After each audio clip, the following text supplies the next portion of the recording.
नमस्कार, मी पूजाज कंटेंट या यूट्यूब चॅनलमध्ये तुमचे अगदी मनापासून स्वागत आहे. आजच्या व्हिडिओमध्ये मी तुम्हाला लहान मुलांसाठी जर नजर लागली असेल तर नजर उतरवण्यासाठी छोटे छोटे एकदम उपाय सांगणार आहे. एकदम साधे सोपे उपाय आहे आणि 2 मिनटंसुद्धा लागणार नाही तुम्हाला. अशा पद्धतीचे मी तुम्हाला उपाय सांगणार आहे. जर तुमच्या बाळाला नजर लागेल असेल तर तुम्ही हे उपाय नक्की करून बघा. आणि व्हिडिओचा माहितीपूर्ण वाटला तर व्हिडिओला लाईक, शेअर आणि सबस्क्राईब करायला विसरू नका. हे बघा, आपण काय करतो, आपल्याला जर कुठं बाहेर जायचं असेल तर आपण मुलाला देखील घेऊन जातो लहान लहान. आणि हे लहान मुलं इतके गोंडस असतात की मग ते नवीन ठिकाणी गेल्यामुळे काय होतं, मुलाला नजर लागते किंवा मग त्याला कुठे जरी जातो मी नजर लागते लहान मुलाला. आणि काही जण याला अंधश्रद्धा मानतात, हे नजर लागणे वगैरे, परंतु अंधश्रद्धा नाही आहे, हे खरं आहे. नजर ही कोणत्याही गोष्टीला लागू शकते. आणि मग ही नजर उतरवण्यासाठी मी तुम्हाला हे उपाय सांगणार आहे. आणि मग त्यामुळे काय होतं, नजर लागल्यामुळे हे लहान मुलं सतत किरकिर करत असतात, घरामध्ये दूध पित नाही. कधी कधी लहान मुलाला नजर लागली तर त्यांच्या डोळ्याचा रंग देखील बदलतो. त्यामुळे मी तुम्हाला एक खात्रीशीर उपाय सांगत आहे. हे उपाय तुम्ही घरी नक्की करून बघा, तुम्हाला याचा परिणाम नक्की जाणवेल. हे बघा, पहिला उपाय म्हणजे जर तुमचे मूल दूध पित नसेल तर तुम्ही हा उपाय शनिवारी करायचा आहे. तुम्ही काय करायचं, थोडे कच्चे दूध घ्यायचं आणि ते कच्चे दूध जे आहे ना, ते बाळाच्या डोक्यापासून तर पायापर्यंत 7 वेळेस तुम्ही गोल फिरवायचं. आणि नंतर मग काय करायचं, ते एखादा जर काळा कुत्रा असेल तर त्या काळ्या कुत्र्याला द्यायचं. यामुळे जर तुमच्या मुलाला जर नजर लागलेली असेल तर ही नजर एकदम एका दिवसाच्या आत उतरून जाईल. त्यामुळे तुम्ही हा छोटासा उपाय नक्की करून बघा. आणि दुसरा, लहान मुलाला जर नजर लागली असेल तर काय करायचं, लाल मिरच्याचा उपाय सांगते मी तुम्हाला.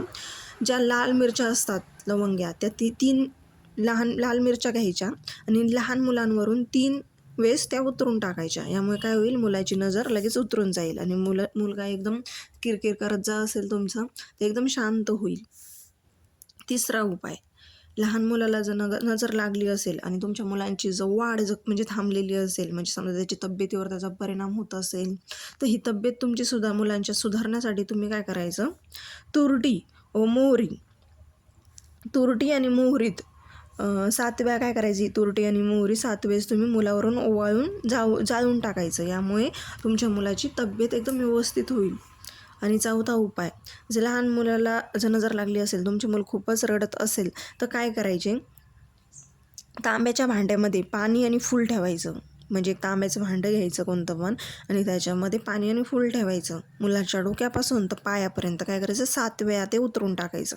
आणि नंतर हे पाणी एखाद्या भांड्यामध्ये ठेवायचं. यामुळे काय होईल, तुमच्या मुलाला जर नजर लागेल असेल तर ती एकदम थांबून जाईल. 5वा उपाय, हा उपाय तुम्हाला अमावस्येच्या दिवशी करायचा आहे. हा उपाय तुम्हाला अमावस्येच्या दिवशी 12 वाजता करायचा दुपारी. तांदळाचा भात करायचा तुम्हाला, आणि हा भात जो आहे ना, तो आपल्या मुलावरून ओवाळून टाकायचा. आणि हा भात ज्यावेळेस आपण ओवाळून टाकतो ना, तो अंगणामध्ये बाहेर वगैरे नाही फेकायचा, जेणेकरून त्याच्यावर पाय पडला नाही पाहिजे. असाच तुम्ही एखाद्या झाडाच्या आया असतं, त्या आयामध्ये टाका किंवा मग आपल्या घराच्या छतावर टाका, जेणेकरून हा जो भात आहे ना, हा पक्षी वगैरे खाईल आणि मुलाची देखील नजर कमी होईल. आता मी तुम्हाला अजून एक उपाय सांगते लहान मुलांसाठी. आपल्या घरामध्ये एक आपली जेवणाची जी आवश्यक गोष्ट आहे ती म्हणजे खडामीठ आणि मोहरी काय करायचं, हातात धरून नजर लागली असेल ना बाळाला, तर त्याच्यावरून ती उतरून टाकायची. आणि ती कुठं टाकायची, तर विस्तू असतो ना, तर विस्तामध्ये टाकायची. आणि 7 वेळेस तुम्हाला हे ओवाळून ही दृष्ट काढायची आहे. आणि दृष्ट काढताना तुम्हाला एक मंत्र म्हणायचा, दृष्ट मिष्टे पापे चंडाळाची भुटाके ताची, आल्या गेल्याची, काळ्या माणसाची, घरातल्यांची, दारातल्यांची, पारोशा केरांची दृष्ट आगीत पडो. म्हणजे तुम्हाला एवढा मंत्र म्हणायचा आणि हा उपाय करायचा. हा जो उपाय केला तुम्ही, तर लहान मुलांची जी नजर लागलेली असेल ती कमी होऊन जाते. आणि तुम्हाला जर मी सांगितलेले उपाय आवडले असेल तर माझ्या व्हिडिओला लाईक, शेअर, सबस्क्राईब नक्की करा.